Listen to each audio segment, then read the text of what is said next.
dahil Cristiano, kumaka sa dating na trabaho, mahirap. 3 taon. Nag-isip si Pedro, sabi niya, bakit ganito? Diba tinawag mo ako on Eagles Wing? Bakit naghihirap ako? Hindi, tapusin ko lang pag natapos ako. Isip na siya. Tagal Cristiano pa rin ako, kahit na maghirap ako, Panginoon. Mahal pa rin kita. Lilipad pa rin ako tulad ng mag-aabi na. Hindi ako magpapaksilize ko. Huwag na kayo papalakpak. Kasi kayo, mga palakpak, di pa tayo patotoo eh. Kung maliksiso! Sino to? Lipat natin dito para Pedro! Yung tinataya mo, tumama! Gayang ba? Pumunta sa likod. Tinagay yung cross, hinukay. Sabi niya, Isko, si Pedro nabuhay na magulit. Laging ganyan sa church. Nakaranas ng kabutihan ng Panginoon. Isang paa sa mundo, isang paa sa Diyos. Paano siya lilipan? Hindi pwede yun.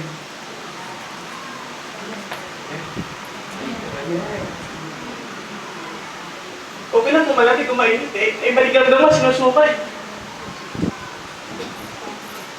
Nakaka-relate ko ba ako sa inyo?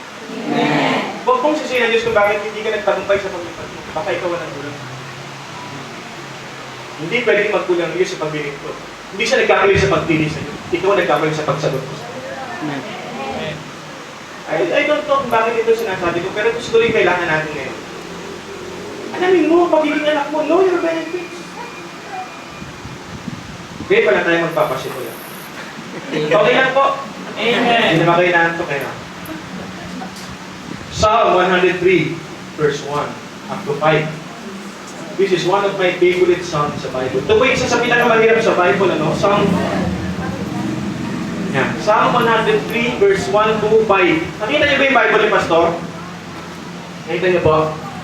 Kita niyo yung Bible? Hindi niya mapapansin gitnang-gitna yung Psalm. No? Why? The Psalm is in the middle of the Bible. Isang pinaliliwanagan eh, na yung pagsamba, yung paglilingkod, dapat sentro ng buhay mo. Ikaw sa buba ko dito. Dahil sentro siya dapat ang maging nagpapatakbo sa buhay. Pwede kang maglingkod na walang Biblia eh. Really yun. Ang paglilingkod, may salita ng Diyos. Kasi pwede pa, may kilala ko eh. Nararamdaman ko, ikaw ang sagot ng Panginoon. May kilala ko sa Pampanga, may kilala ko pa. Saan ka sinabi doon sa wife? Yung wife mo eh. Nag-backslide. Alam niyo ba yung emotion is the worst guide?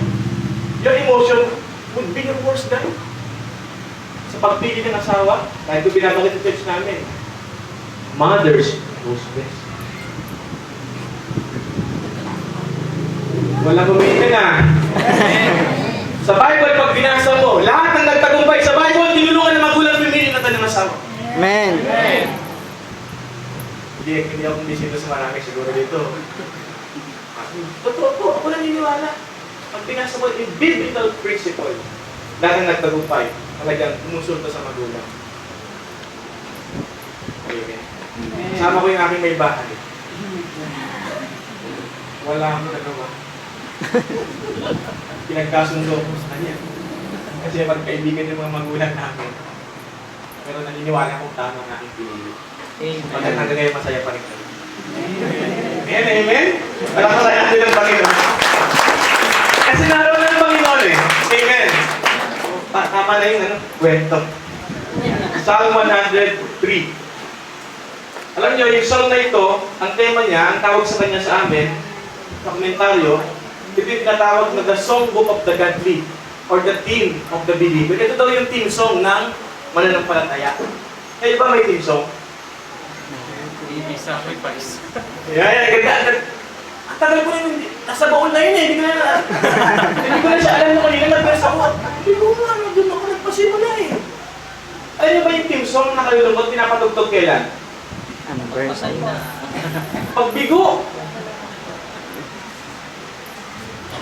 Ano naalala mo? Di ka lungkutan? Pasok pang kapanoon. Ako, bibigay mo langit. Lupa ka, wala ka eh. This song is one of my favorite songs. Kasi ito po ako sa dito magpapasalamat. Kasi ang katangian ng isang taong nasa Diyos, may magaling siyang magpasalamat. Kasi nga sabi ko kanina, Amen? Amen. Amen. So, basahin ko na, no? Psalm 103, verse 1 to 5. Samahan niyo po. Sabi dito, Praise the Lord, O my soul, all my inmost being, praise His holy name.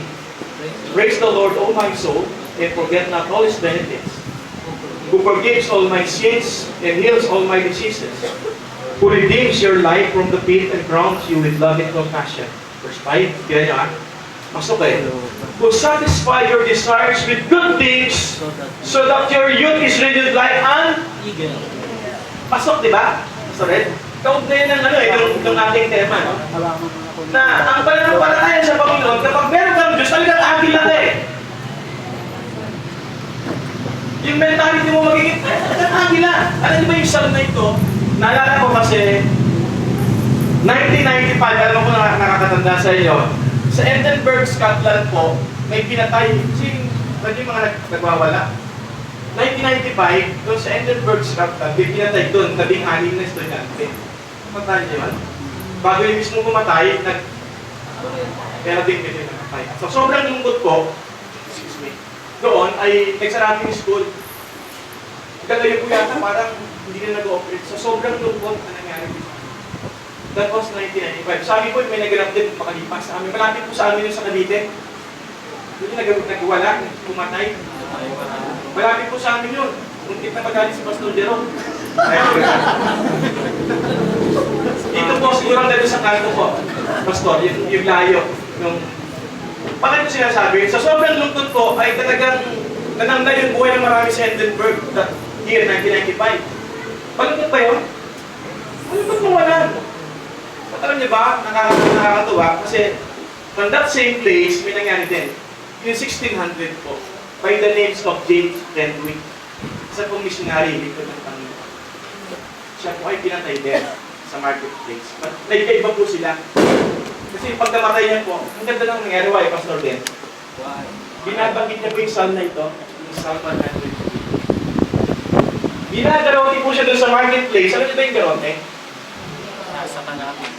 Ginagawa ko po siya, sinasabi niya, Bless the Lord, O my soul, and forget not all His.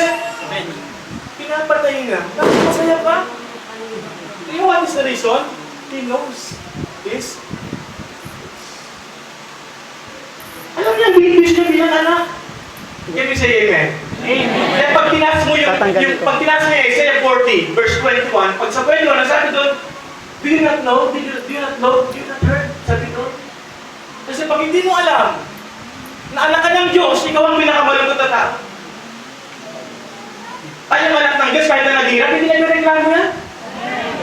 Well, talaga ha? Hindi nga. Ang hindi natin, nagreklamo tayo minsan. Parang ganito, hindi naman directly nagreklamo sa Diyos pag ganito. Patay na ulam yan na naman! Sa tinas na naman!